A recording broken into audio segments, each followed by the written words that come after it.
आज जो चीज हम डिस्कस करने जा रहे हैं वो है आपके पास क्वांटम कंप्यूटर्स। आप अपनी रोजमर्रा जिंदगी के अंदर इस तरह के लैपटॉप्स इस्तेमाल करते हैं। उसके साथ साथ आप कंप्यूटर्स जो कि गेमिंग के लिए आप इस्तेमाल करते हैं या बाकी भी मकसद के लिए इस्तेमाल करते हैं, तो असल में ये लैपटॉप्स, ये सीपीयूज या ये कंप्यूटर्स या मोबाइल फोन्स, ये सारे के सारे कहलाते हैं असल में क्लासिकल कंप्यूटर्स। तो अब सवाल यह है कि क्लासिकल कंप्यूटर से हमें क्वांटम कंप्यूटर की ज़रूरत क्यों पड़ी। तो वो इस वजह से क्योंकि जो क्वांटम कंप्यूटर्स हैं वो सॉल्व करते हैं complex problems that classical computers can not solve. यानी कि कुछ बहुत सारे इस दुनिया में ऐसे प्रॉब्लम्स मौजूद हैं जो कि आपके पास जो क्लासिकल कंप्यूटर्स हैं उनसे तो आप सॉल्व नहीं कर सकते। तो फिर आपको एक अल्टरनेट चाहिए उन मसाइल को हल करने के लिए। तो उसका जो अल्टरनेट है वो फिर क्वांटम कंप्यूटर्स हैं। तो वो जो क्वांटम कंप्यूटर्स हैं वो उन कम्प्लेक्स प्रॉब्लम्स को सॉल्व कर सकते हैं। मुख्तसर अगर बात करूं तो जो क्लासिकल कंप्यूटर्स होते हैं वो एडिशन, सब्ट्रैक्शन, मल्टीप्लिकेशन के फंक्शंस परफॉर्म कर सकते हैं बड़े बड़े नंबर्स के लिए। जैसे कि मैं यहाँ पर कर रहा हूँ, अभी कैलकुलेटर के ऊपर नंबर लिखा है, उसको किसी एक और नंबर में ऐड कर रहा हूँ, फिर उसका आंसर आएगा, उसमें कोई एक और नंबर ऐड या सब्ट्रैक्ट कर सकता हूँ। तो आप ये देख रहे हैं कि नंबर्स, आप क्लासिकल कंप्यूटर्स के अंदर नंबर्स को ऐड, सब्ट्रैक्ट कर सकते हैं, मल्टीप्लाई, डिवाइड भी कर सकते हैं। यानी कि आप अरिथमेटिक पर जो ऑपरेशन हैं, जो कि एडिशन, सब्ट्रैक्शन, मल्टीप्लिकेशन, डिवीजन के हैं, वो आसानी के साथ आप कैलकुलेटर पे तो क्लासिकल कंप्यूटर पे तो परफॉर्म कर सकते हैं। लेकिन अगर आप इसी तरह के क्लासिकल कंप्यूटर को ये कह दें कि find the prime factors of a very large number, यानी कि अगर एक बहुत लार्ज नंबर हो, बहुत बड़ा नंबर हो, तो आप उसके प्राइम फैक्टर्स मालूम करें, तो वो फिर इससे मालूम नहीं हो पाएंगी। तो ये इसकी एक लिमिटेशन बन जाएगी। तो इस चीज़ को करने के लिए फिर आप क्वांटम कंप्यूटर्स की तरफ जा सकते हैं और यही कोई वजह है, एक बहुत सारी वजहों में से। तो मिसाल दे रहा हूं कि अगर आपके पास एक नंबर बहुत बड़ा हो, जैसे कि मैं लिख रहा हूं 2 3 5 6 9 4 3 2 1 3 5, इस तरह लिखता जा रहा हूं मैं 7 समझाने के लिए। तो अभी इससे बहुत बड़ा नंबर हो सकता है, ये तो कुछ भी नहीं है। तो कहते हैं ना कि समुंदर हो और समुंदर में आपने अपनी उंगली डुबोई हो, तो ये नंबर उसी तरह का है, क्योंकि नंबर्स इससे बहुत ज़्यादा बड़े हो सकते हैं। तो क्लासिकल कंप्यूटर्स फिर उनके प्राइम फैक्टर्स नहीं निकाल सकता। तो इस वजह से फिर आपको क्वांटम कंप्यूटर्स की ज़रूरत पड़ी।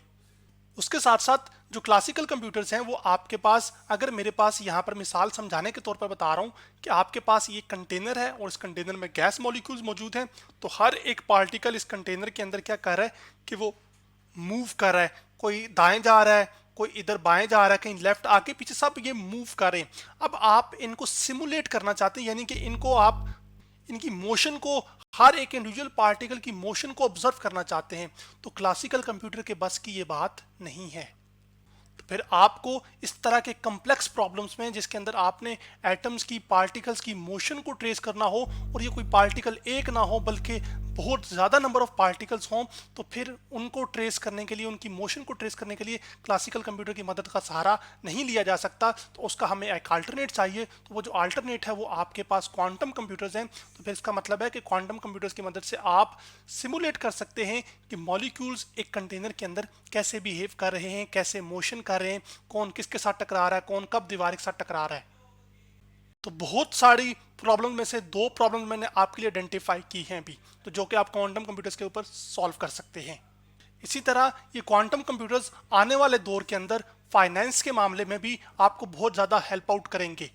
इसी तरह जो आपकी मुल्कों की फ़ौज हैं या दुनिया के तमाम ममालिक की फ़ौज हैं, अफवाज हैं, वो जो कि मिलिट्री है असल में, वो भी क्या करेंगी, क्वांटम कंप्यूटर्स का सहारा लेंगी इंफॉर्मेशन को सिक्योर करने के लिए।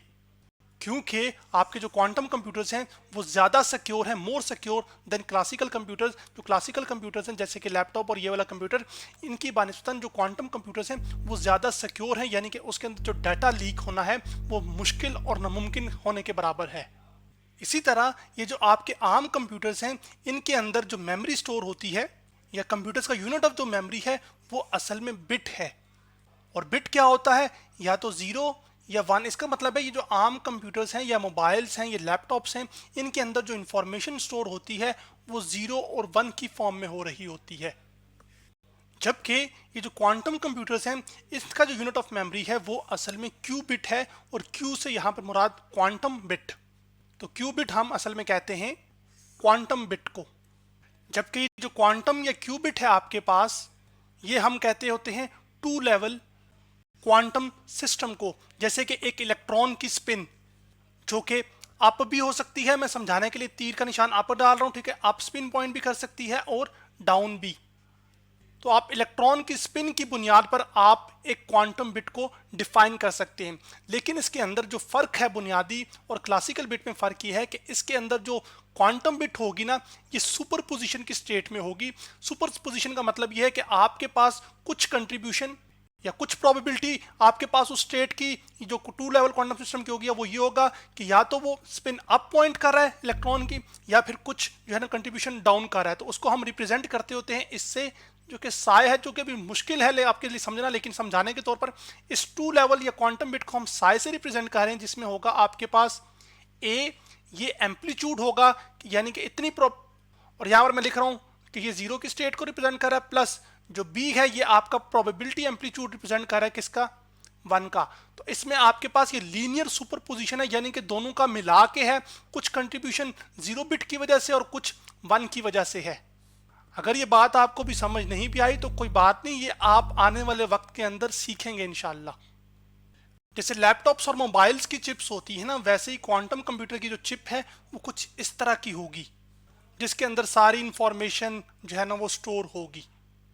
अब चूंकि आपके पास ये जो क्वांटम कंप्यूटर्स हैं ये आप इस्तेमाल कर रहे हैं कम्प्लेक्स प्रॉब्लम्स को सॉल्व करने के लिए, जो कि क्लासिकल कंप्यूटर सॉल्व नहीं कर सकते, तो उसके साथ साथ इनके कुछ नुकसानात ये हैं कि उसका सबसे बड़ा ये है कि जो क्वांटम कंप्यूटर्स हैं इनको आपका ये जो है ना जल्दी हीट अप हो जाते हैं। तो हीट अप होने की वजह से, क्योंकि बहुत ज़्यादा कैलकुलेशंस परफॉर्म हो रही होती हैं, तो बहुत ज़्यादा हीट डिसिपेट हो रही होगी। तो क्वांटम कंप्यूटर्स को प्रॉपर फंक्शनिंग या वर्किंग के लिए ज़रूरी है कि आप उनको मुसलसल कूल करते रहें। तो ये आपने याद रखनी है बात। तो बहुत ज़्यादा जो है ना आने वाले दौर के अंदर जब कंप्यूटर क्वांटम कंप्यूटर्स बनेंगे तो बहुत ज़्यादा आपके पास ना कूलिंग भी चाहिए होगी इन क्वांटम कंप्यूटर्स की प्रॉपर फंक्शनिंग के लिए। तो आपको एक ऐसा सेटअप लगाना पड़ेगा जहां पर कूलिंग अच्छी खासी हो। तो आज हमने क्वांटम कंप्यूटर्स के बारे में स्टडी किया।